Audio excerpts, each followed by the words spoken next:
checkpoint terusnya selesai kami makan tengah hari. Sebenarnya checkpoint kita menuju ke air terjun Lasir.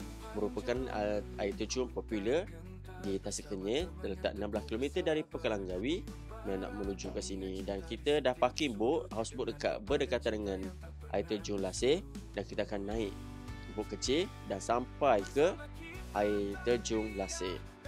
Dan inilah suasana dia. Memang cantik tempat ini. Ini contoh air terjun Lasir daripada atas, bertingkat-tingkat air terjun dia. Dan kita ambil pemandangan dari atas sini, atas jabatan gantung menuju ke atas. Dan cantik, memang cantik. Merupakan satu checkpoint yang sangat menawan hati kami ketika berada di Tasik Kenyir. Dan inilah suasana dia. Terima kasih kerana setia bersama kami Tarbiyah Backpackers. Dan di kawasan air terjun Lasir ni memang sesuai untuk kita buat aktiviti keluarga seperti family day, BBQ. Kita rehat kat sini sambil kita mandi air terjun Lasir.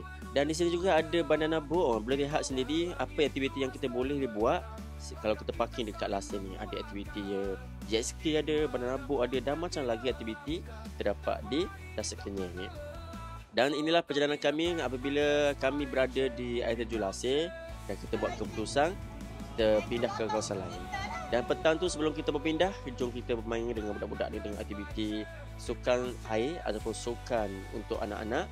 Setiap keluarga ni mewakili masing-masing. Kita tengok apa aktiviti kita buat di atas houseboat ni. Macam-macam aktiviti yang kita boleh klik lah.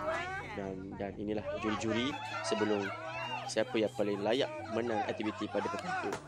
Dan bukan setakat anak-anak je, kita ada ayah-ayah pun kita ada aktiviti. Dan ni boleh tengok lihatlah gelagak-gelagak mereka bermain di sini. Terima kasih kerana setia bersama kami Tarbiyah Backpackers, dan kita jumpa lagi di next video akan datang.